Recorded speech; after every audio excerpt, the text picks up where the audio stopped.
The book was 27 years overdue. The last person to borrow it was Daniel's mother. She disappeared on the day it was due. At 8 o'clock on Tuesday morning, Daniel found the book in the return box outside the town library. It was small and blue, with a picture of an island on its damaged cover. Its pages smelled of the sea. Daniel carried it to his desk and checked the old library card. The name was still there in faded blue ink, Helen Ward. It was the last book his mother ever borrowed, and now it was back. "Who has brought you back?" Daniel whispered. Something fell from between the pages. It was a train ticket for that afternoon, with Daniel's name printed on it.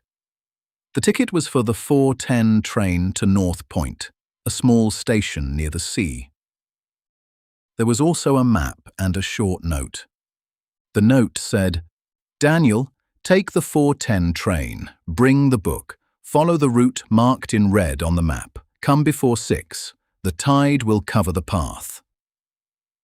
Daniel read the note 3 times. The police never found his mother's body after the Great Flood. She never called or wrote to him, but that did not prove she was dead. For the first time in many years, Daniel allowed himself to ask the question again. Could she still be alive? His mother would be 64 now. Was she alive? If so, why did she wait so long?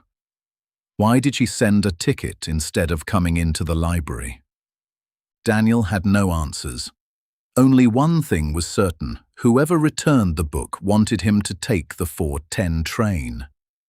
All afternoon he tried to work. He returned the same book to the wrong shelf twice. At 3:45 he gave up.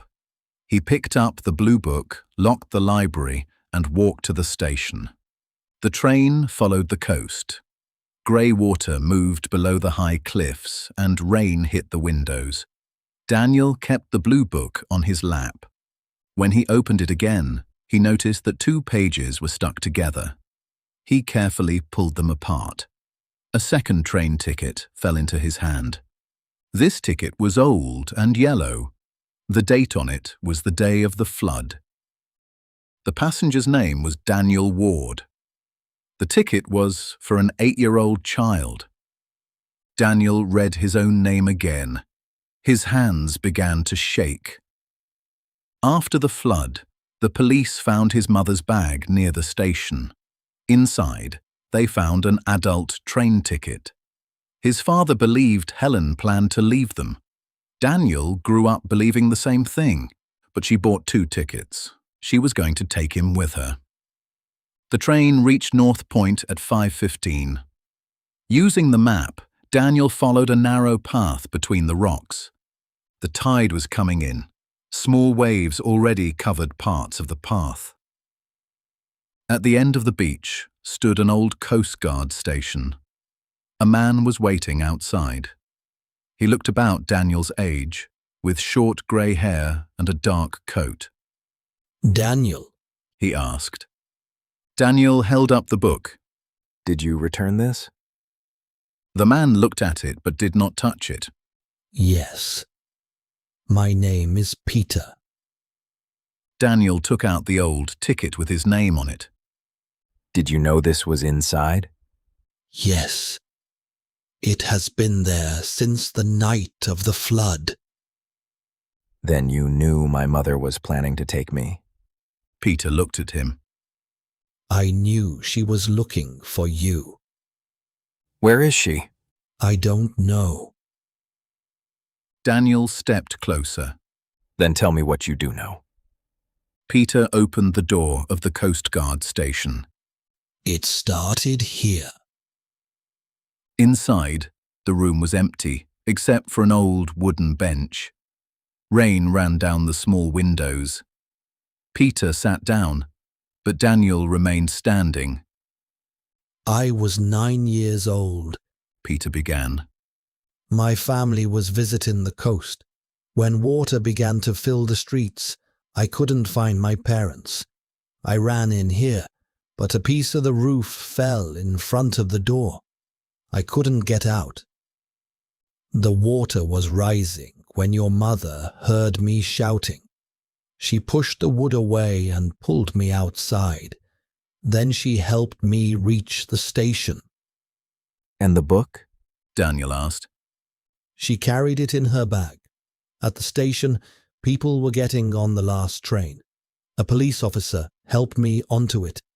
Your mother gave me the book and told me to keep it safe. Daniel looked down at the blue cover. Why didn't she get on the train?